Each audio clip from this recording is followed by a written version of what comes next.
Good evening. It's now 6 p.m. and the July 22nd special meeting of the Dublin San Ramon Services District Board of Directors is called to order. Please join me in the pledge to the flag. I pledge allegiance to the flag of the United States of America and to the republic for which it stands, one nation, under God, indivisible, with liberty and justice for all. Thank you. Roll call, please. Director Johnson? Here. Director Von Heater-Leopold? Here. Director Govinda Rao? Here. Vice President Halkett? Here. President Goel? Present.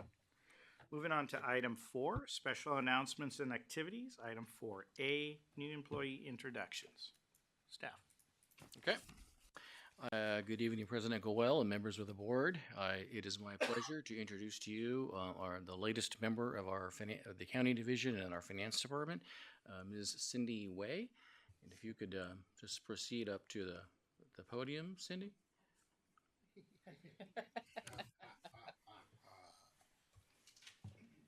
And Cindy here has a long laundry list of experiences that she brings to us. Cindy comes to the district with over 7 years of accounting experience. Her most recent role was as a junior accountant with the city of Pleasanton, where she was responsible for a variety of professional accounting duties, including capital asset management, investment reconciliation, and financial reporting, audit support, budget management, procurement, and contract compliance, and cash flow analysis. Cindy's experience also includes working with Tyler Munis, which is very good, and Enterprise ERP. And all these are good things. Cindy also holds a certified public accountant license and a master's degree in business administration from Brock University.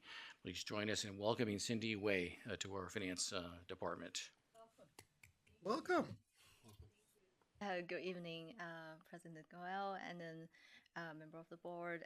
It's really my pleasure to be here. I really love the environment and then love to working with the team members here. It's a great team. Thank you for having me here. Awesome. Welcome. Another successful recruit. All right. With that, we'll move on to President Goel. We have one more introduction. General Counsel. Well, thank you, General Manager Lee, and thank you, President Goel. I wanted to introduce BKS Law Firm's newest attorney, Nurlip Cyan. Nurlip joined the firm in July, so just a couple of weeks ago. Well, actually, I guess 3 weeks and a day ago. Nurlip comes to us after a 20-year career working with the federal government in the General Services Administration, effectively doing everything within that agency. But what I think one of the areas that I'm most excited about her experience and what she's bringing to the firm is a lot of construction experience, cradle to grave with projects, including alternative delivery. So something of interest to Steve and his team. And Nurlip, I don't know if you want to say just a couple of words. Sure. We did not prepare. We did not prepare. I did not prepare. It's my pleasure to be here and to meet all of you, and I look forward to working with DSRSD. Thank you. Welcome. welcome. I heard the buzzword alternative delivery. I'll move on. Moving on to item 5. We are getting an echo in here. I don't know if anyone else is hearing that. I do.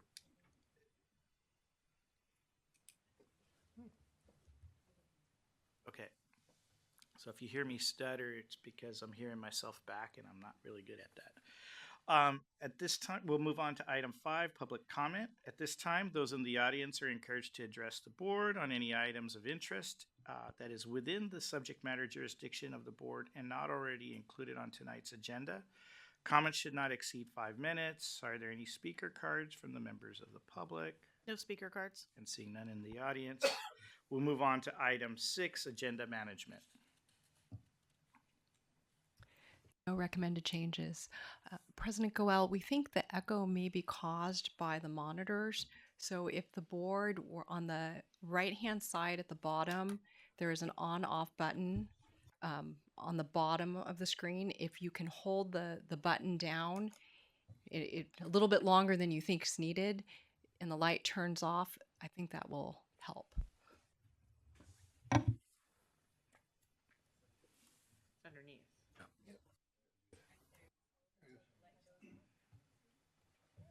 two buttons down there. The one on the right.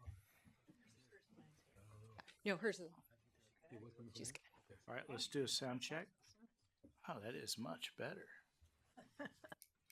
All right. We have more than a general manager. We have a technical solution agent. All right. Item 6, agenda management. No recommended changes. All right. Moving on to item 7, consent calendar. Matters listed under this item are considered routine and will be enacted by one motion in the form listed below. There will be no separate discussion of these items unless requested by a member of the board or the public prior to the time the board votes on the motion to adopt. Is there a motion to approve the items under consent? Oh, go ahead. Okay. I'll second. So I have a motion by Director Von Heater Leopold and a second by Director Govinda Rao. All those in favor signify by saying aye. Aye. Aye. Aye. Any noes? Any abstention? Motion carries unanimous. Thank you. Moving on to item 8A. This is going to be a public hearing. Approve the annual delinquent water and sewer charges levy report and direct levy and collection of delinquent water and sewer charges on the 2025-2026 Alameda County and Contra Costa County secured property tax rolls. With that, we'll go ahead and open up the public hearing. And the board will first receive the staff report, followed by public comments. If you wish to address the board, please complete a speaker card and submit it to the district secretary, not attorney, secretary, before the end of the presentation. Comments are limited to 5 minutes per speaker. We'll go to staff. We have Mr. Alberto Hernandez, who's our finance supervisor over utility billing. Good evening, President Goel, members of the board. My name is Alberto Hernandez, Finance Supervisor in the Utility Billing and Customer Service Division. This evening, I bring forward staff's request for the board to hold a public hearing and approve by resolution the annual delinquency water and sewer charges levy report and direct the levy and collection of the delinquent charges on the secured property tax roll for Alameda County and Contra Costa County for fiscal year 2025-26. The district currently bills customers bi-monthly for water and commercial sewer services. When bills are unpaid, staff follow up with delinquent notices and courtesy phone calls to obtain payment from the customer before further action is taken. Beginning in the fall of 2024, door tag notices and service discontinuance, also known as shutoffs, were reinstated to further reduce delinquencies on active accounts. For customers who are unable to pay off the full balance, they are given the option to enroll on a payment plan, allowing them to pay off the delinquent balance over a 12-month period. This allows customers to keep their water service active. These types of measures are not available to staff for collecting delinquent balances on closed accounts. For closed accounts that remain unpaid, the district code authorizes the recovery of delinquent balances through placement on the secured property tax roll or through other legal remedies such as referral to a collections agency. Since fiscal year 2021-22, the district has successfully used the tax roll process to collect unpaid charges. This approach has proven highly effective, providing near total recovery of delinquent amounts with only minimal fees charged by Alameda and Contra Costa counties. On June 18, 2024, staff generated an agent report on closed accounts with delinquent balances more than 90 days past due. The initial list accounted for 257 accounts. On June 26, 2025, formal notices were mailed out to the property owners, informing them of the district's intent to collect these charges through the property tax rule and provide a notice of the public hearing and payment options. In addition to the mail notices, the district published notice tonight's public hearing in the local news paper on July 8th and 15th. Property owners may pay their delinquent balances up through August 4th before the final report is submitted to the counties. Of the original 257 accounts, a total of 107 delinquent accounts were paid off for a total of $23,074. 57 accounts were removed from the list as we identified accounts that appear to have a change in ownership during or after the delinquency period, and a total of 93 accounts remain on the list to levy, representing a total of 49,486. As of the posting of this agenda, 4 formal protests have been received, and an updated summary of the comments has been provided to you. With that, staff recommends that the board adopt the resolution approving the annual delinquency, water, and service charges levy report. This will authorize staff to proceed with submitting the delinquent charges to the secured property tax roll for collection in both counties. I thank you for your time, and I'm happy to answer any questions you may have regarding this item. All right, thank you. So at this point, the board will now receive any public comments. Do we have any speaker cards? No speaker cards. Okay, thank you. With that, we'll be now closing the public hearing. And now we'll hold board discussion. Do we have any discussion or any conversation, questions? I just have a couple of comments. I'm curious how some of these got so big. The $10,000 one in Contra Costa County, residential. I can address the $10,000 item. This was a situation of an owner installed an ADU in their backyard, and then, which I don't really understand, but then the house went into foreclosure, and so we felt that time was of the essence, and we put a lien on the property for the amount, which is that $10,000, and then we're also putting it on the property tax bill. And there has not been a call from a title company to release the lien, so which means that the house has not been sold yet. And once we receive the collection from the property taxes, then we'll really release the lien. So that's that one. I'm really amazed that so many of them got so high. If these are all residential, except for that one that's not residential. That's my only comment. That wow. I almost had the opposite and wondered if, from an efficiency standpoint, not now, but perhaps in future, we should consider a minimum. Going after somebody for $28 on a property tax roll, it costs us money, costs the county money, and there's an administrative burden to track it and et cetera. So I just thinking 90 days is great, being consistent is great, but maybe there's an opportunity to either put a roll in where, it has to reach a certain level, or an additional 90 days kicks in or something like that. Just food for thought for future, just for efficiency's sake. Sure. Okay. You have a question? Yeah. Thank you. Thank you again for the presentation. Just two questions. When we send these warning letters out to them, how many do we send out to them directly? Not the stuff that we put in, in the newspaper and all that, but how many have we sent to the resident or the homeowner directly? In terms of the notifying them our intent to levy? Yes.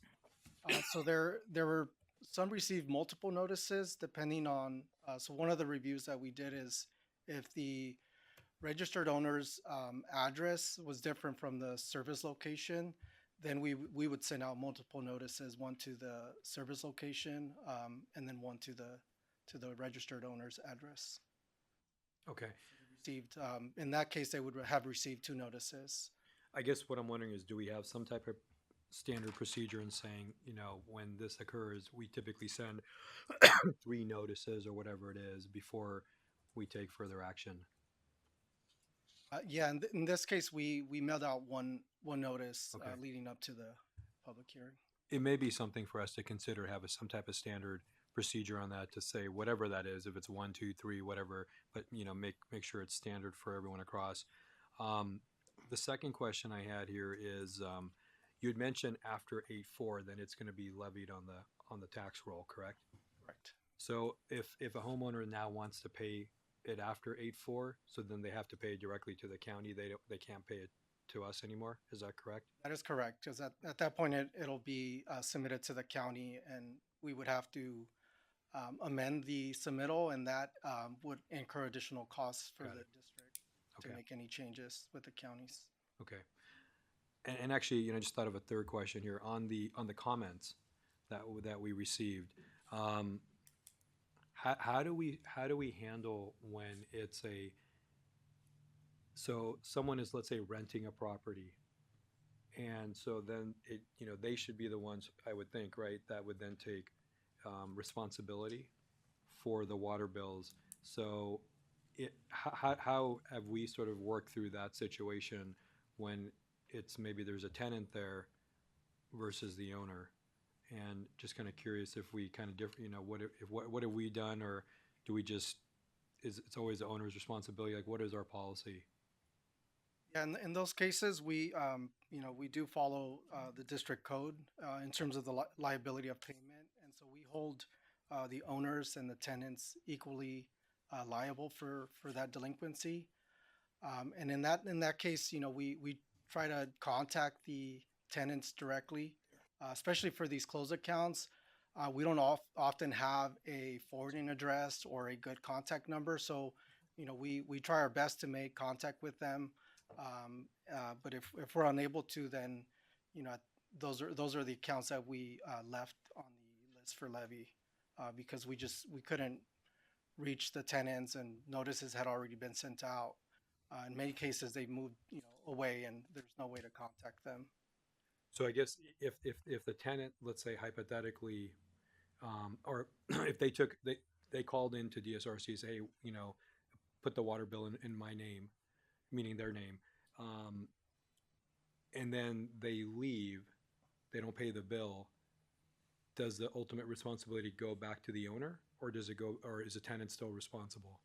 Correct. The ultimate responsibility, and general counsel may want to also add to this, is with the property owner. Mr. Cody, can you comment on the code section? The code section, if you look at the agenda, I think it's page 9 on the agenda in the resolution. It's section, let's see. It's not actually in that portion of it. I think it's, I can look it up. It is a in the code in Title 1, which provides that property owners are ultimately responsible for the water and sewer charges to a property. Okay. There's a lot of reasons behind that we could talk about, but there's commercial use of the property, and the district makes the account. But as Alberto was explaining, tracking those tenants once they leave is very difficult to impossible for the public agency. Sure.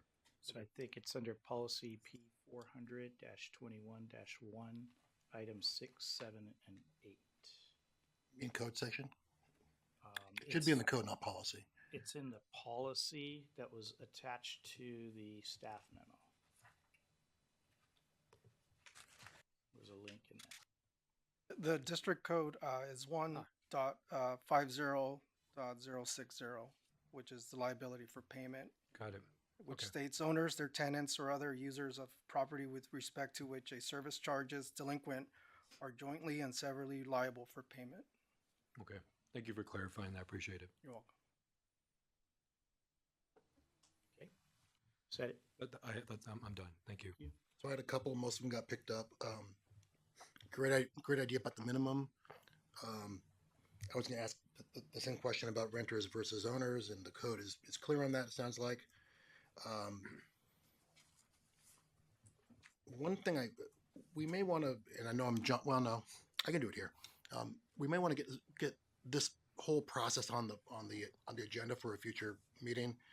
One thing I'd like to entertain is bi-monthly billing's an artifact of the old way of doing things, where you drive around and you take meter readings.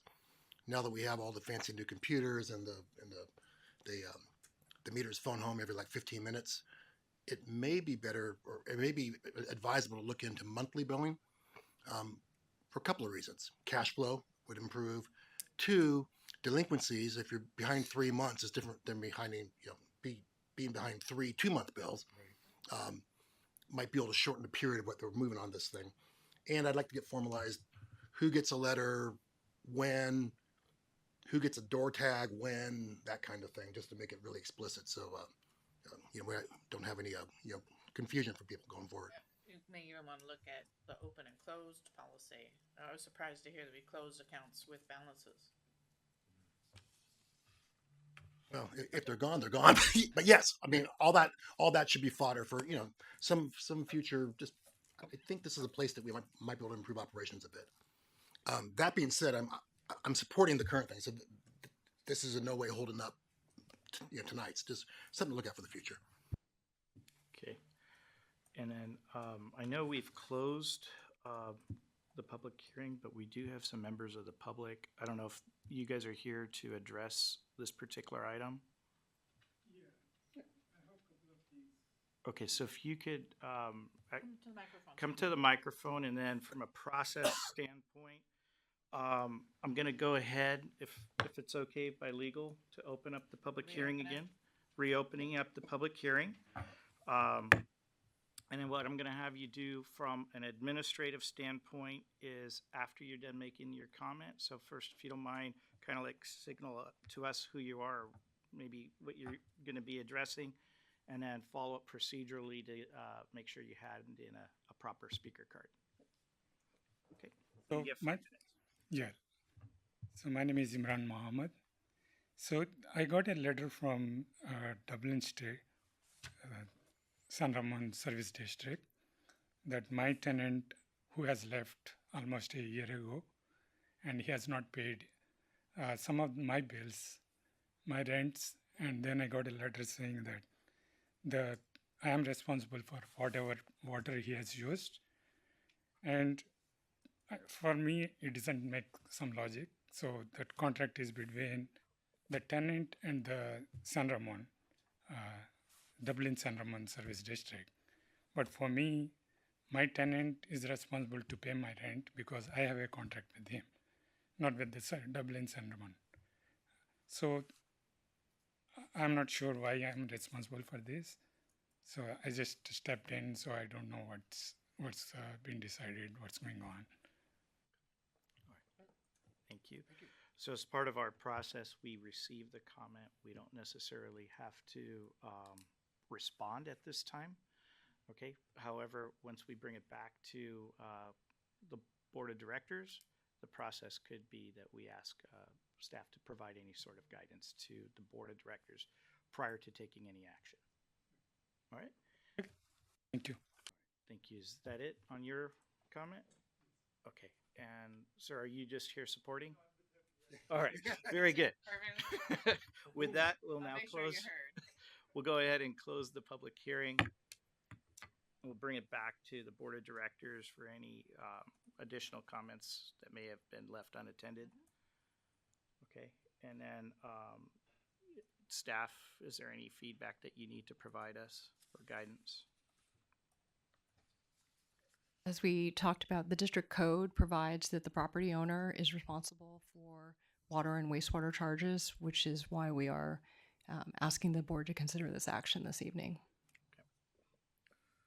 All right. I too had very similar questions. I think Director Govinda Rao did help us raise it, and Director Halkett is addressing future modifications and updates. However, I believe we have all the information at hand in order to go ahead and take action. So with that, I would go ahead and request if we have a motion to adopt the resolution item 8A.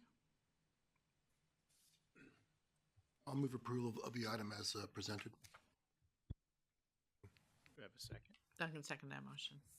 Okay, so I got a motion by Director Halkett and a second by Director Johnson. All those in favor signal by saying aye. Aye. Aye. Any noes? Any abstentions? The motion carries unanimous. Moving on to item 8B, receive a report on the status of recorded board meetings. Good evening, President Guel, members of the board. I'm Michelle Gallardo, Administrative Services Director. This evening, I'll present an update to you on the board recordings that we instituted and began in January of this year. Our first posting of recorded board meetings was January 21st. And during the implementation and pilot phase of posting recorded board meetings, staff did evaluate both the operational requirements for developing and posting recorded board meetings as well as the resulting viewership of those meetings. Recordings are posted to the district's YouTube page and then linked to the district's website to provide access to those recordings. We have views for the last 12 meetings, averaging anywhere from 4 hits to about 43, and they continue to change as they may be viewed in the future. But they are generally posted by the end of the week of the meeting that occurs, the week it occurs. The monthly cost to provide this production service is about $1,600 a month. And that is included in the operating budget for the 2 years. Given the operational staff support and contractor availability of GovTV, who's the vendor that assists us with producing the videos, we don't recommend any further changes at this time. Staff feels that the recorded video quality is very good, and we've only had some very minor technical issues to work through since we implemented. We did also repair one of the 4 cameras to make sure it was back in service, to allow all the possible angles in the room, to allow for the best quality of the videos, and also improving the overall angles in view that you can see when you watch the videos back. Staff also did make a few improvements to the room, as you can see. We added monitors for each seat at the dais. The monitors will provide you with a better view of the presentations when we're presenting. This evening we did not have any presentations, so there was nothing to demonstrate, but in the future there will be a view. If you wanted to learn more about the functionality of the monitors beyond just viewing the presentations, staff is available to make arrangements for you to show you those features. We also did add some new signage to the board meeting room for visitors. Over here in the corner, we have a sign that indicates that we are posting our recorded meetings, and there's also free Wi-Fi information there for visitors. Staff is available to answer any questions you may have. Thank you. We'll start off on my left this time around. Any comments, questions? Just yeah, thank you, Michelle. Appreciate it. You had mentioned on the number of views, like somewhere between 4 to 40 plus or so, right, in that range. Have we looked at what other special districts that do post their meetings, like what is their average viewership? So I don't have stats for that off at the moment, but looking at different agencies depends, I think, on how much they're publicizing them, or if there's a public interest, how many hits they may get. It's probably varies quite a bit from agency to agency. And then, no, thank you. And then what was, if you could remind me, what was the cost for the video service that we're providing? So it's $1,600 per month. Oh, okay. Some reason I thought it was a lot. It was greater than that. Yeah, that's the only 2 questions I had. Thank you for the overview. Appreciate it. No, there was some capital cost in getting this whole thing set up, which might be what you're thinking about. I mean, $1,600 for 43 views, not the best bang for the buck, but we're not going to get any cheaper, or cheaper sounds bad. We're not going to get any less expensive, so I support it.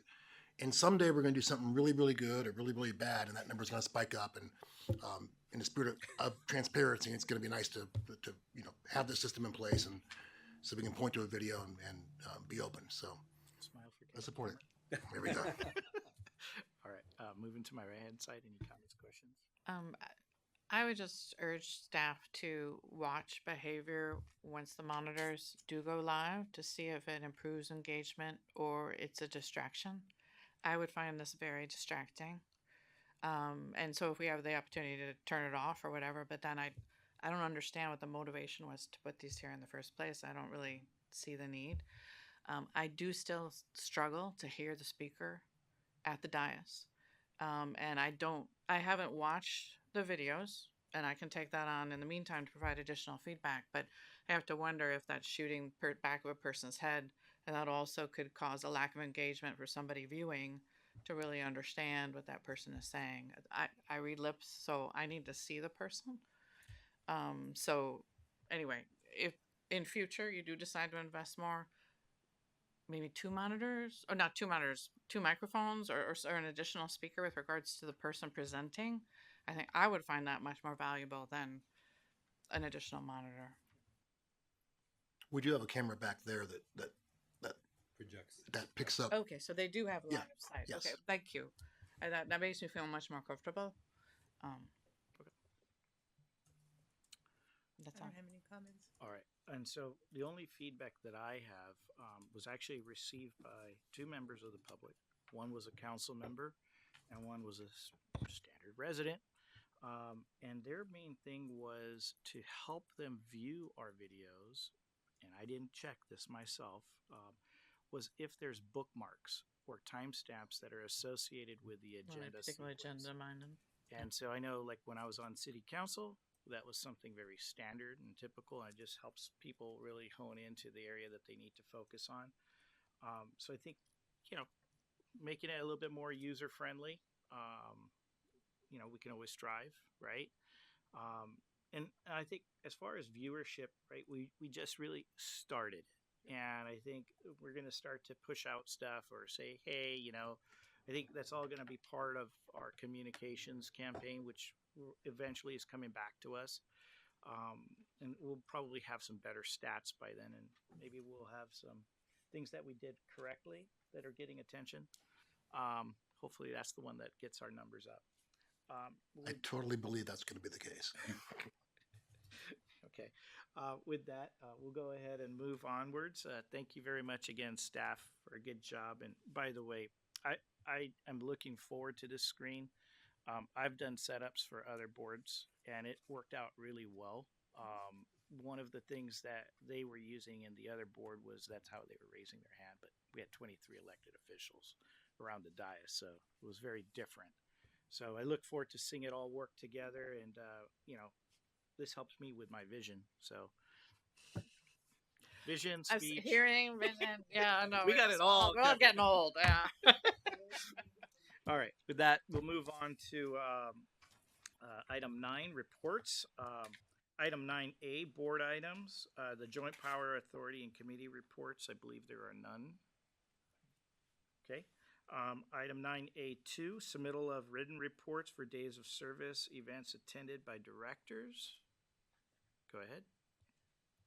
Well, first of all, I attended the joint meeting of the Alameda County, Contra Costa County Special Districts that we hosted. We had a great presentation. I've never had seen a presentation before from the East Bay Economic Development Agency that is Alameda and Contra Costa County. And frankly, I was surprised at all the things they're involved in. Again, remember Alameda County is looking for someone to represent them on this board because we do participate. It was a good meeting. We didn't have, as usual, as many as we hoped. It's always hard to come all the way down here from Clear over and wherever the Costa County people are, and for that we have the Alameda County people in the same problem too.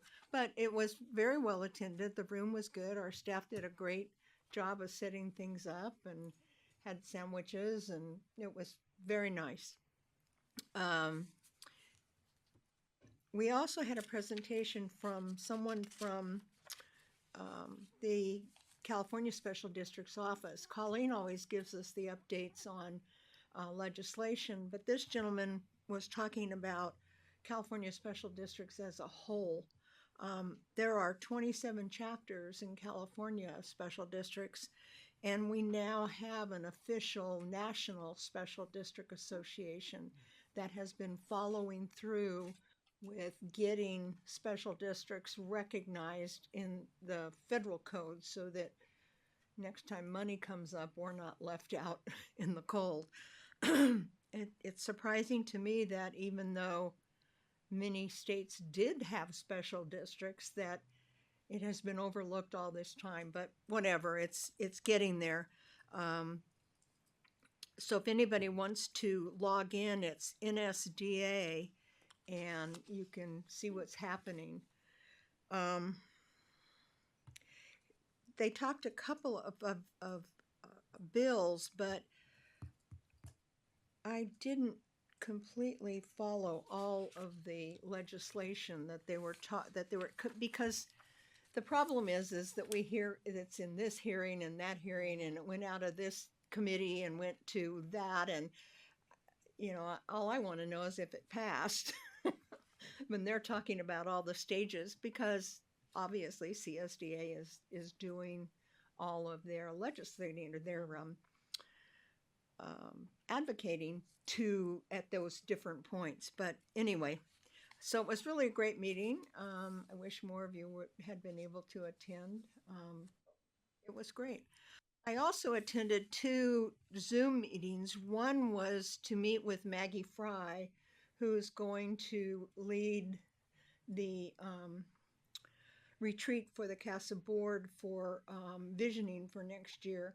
So if anybody has any ideas, we had quite a few questions asked of us that we were looking to all the board members. They set up 3 different interviews so that the process wasn't huge. So there's only 3 or 4 of us in each of the interviews. But the questions are, why is CASA membership valuable?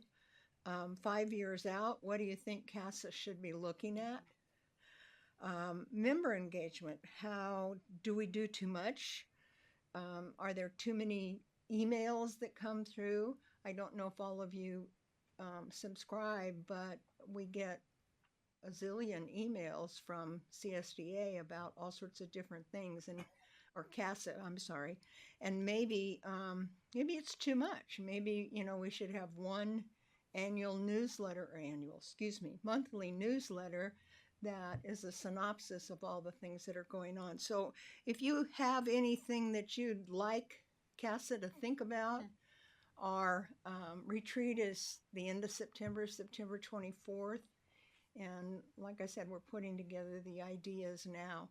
The other meeting I attended was with 3 other board members. Jackie Zipkin from EBDA is putting together a panel of women that have been involved in CASA for a long time, being that this is our 70th anniversary.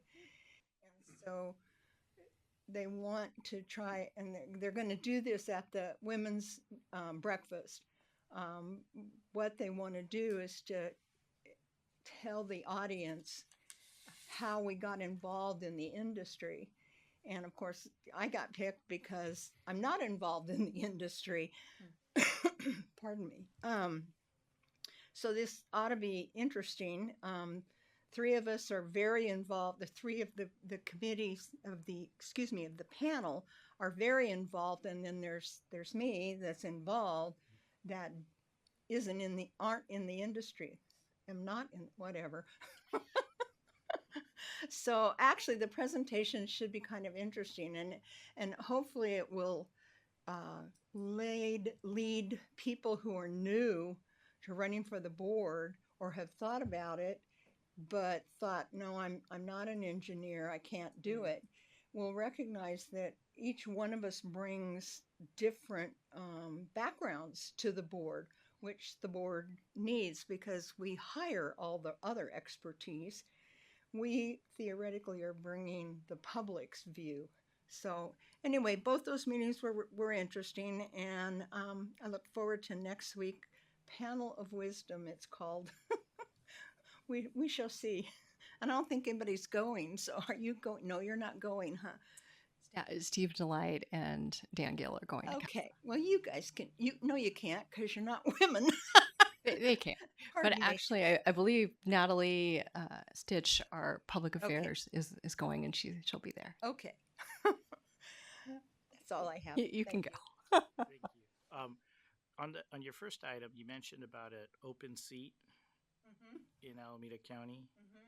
Mm-hmm. Is it for elected officials to fill that role? It's anybody that's involved in the Alameda County Special Districts Association. So the answer is yes, Okay. since we're all members. So maybe staff can circulate some information in regards to that position, the process, and what it takes. High level, maybe even some meeting information. Let's at least try to surface that and see if we can find somebody within this board or somebody within our network. What's happening now is that the Alameda County Special District Board is taking on the additional meeting, and I think right at the moment it's Roland or Ryan. I can't remember which, but they all have enough to do. They don't need another meeting, and we'd like to get reports back at the general meetings so that everybody knows. I mean, I felt bad that I'd never seen what all they do. Okay. So that's what we're looking for, someone to bring it all back to us. Okay, right. So if you could, if staff could circulate that amongst the board, and then if anybody on the board has any inclination or desire as a follow-up, reach out. Okay. Anybody else have any days of service? None. Okay. With that, we'll move on to item 9A3, request for new agenda items be placed on a future board or committee. We did hear the one that Director Halkett raised previously, so anything in addition? With that, we'll move on to item 9B, staff reports. So before I provide some staff updates, I did want to add one more update to Director Von Heater Leopold's report. On July 10th, the Alameda County LAFCO did honor Georgine for her many years of service to LAFCO, and it was a very nice celebration. So I wanted to mention that as well. I got a beautiful glass thing. And it's all engraved with all really nice things about me. Oh, it's really beautiful. very personal. Yes, That's good very to see. personal. Should have brought it here for show and tell. I should have. I'm Next sorry. meeting.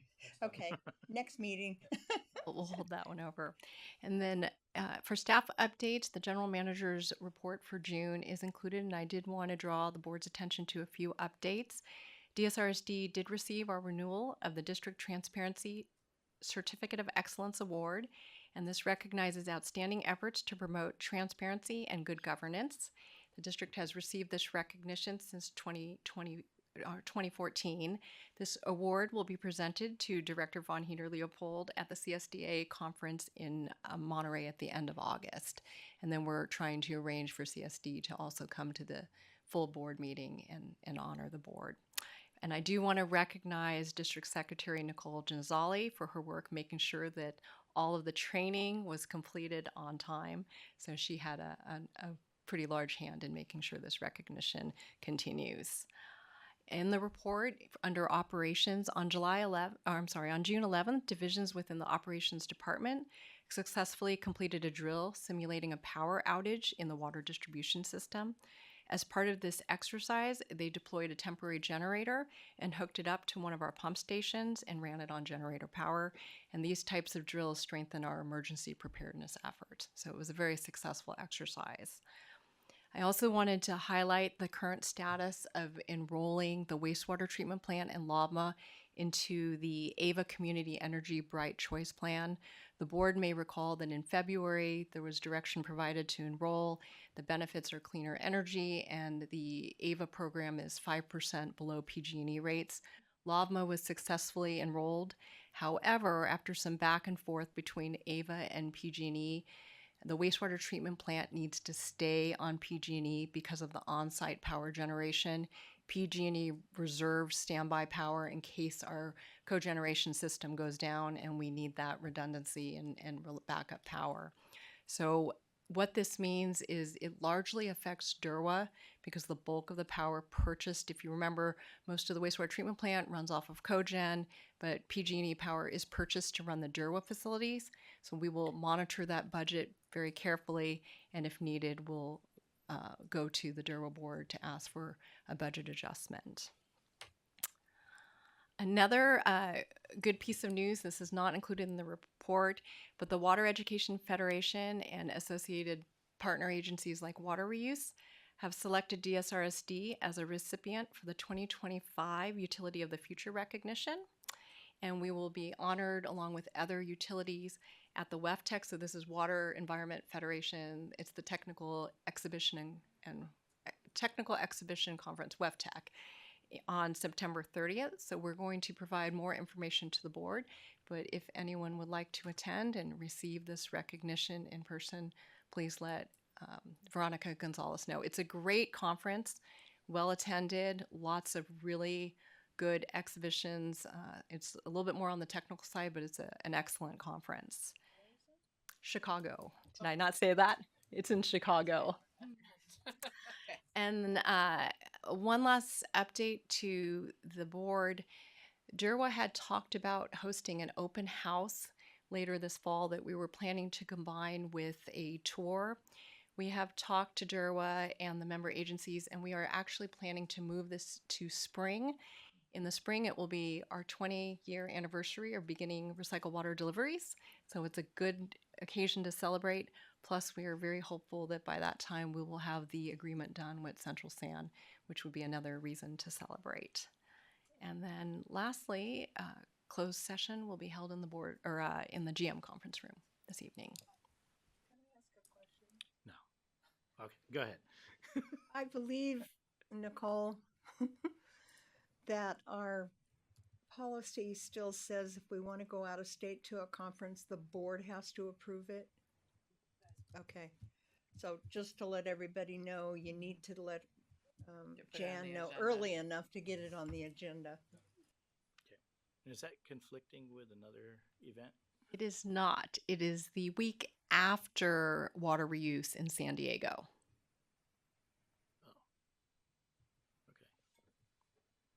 I knew the date was something similar. All right. With that, we will move on to item 10. I guess we did 9B, 9B1 already.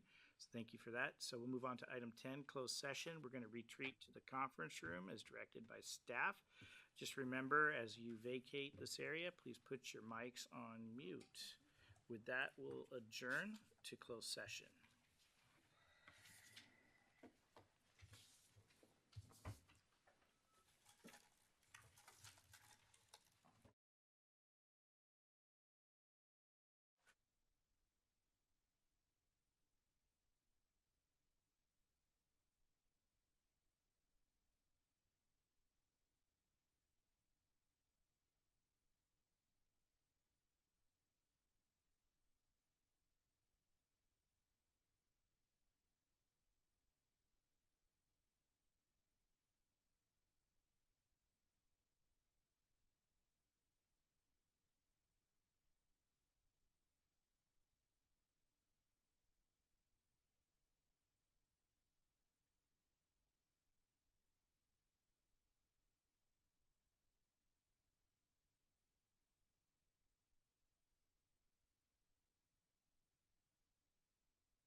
board meeting is back in open session. The closed session has concluded.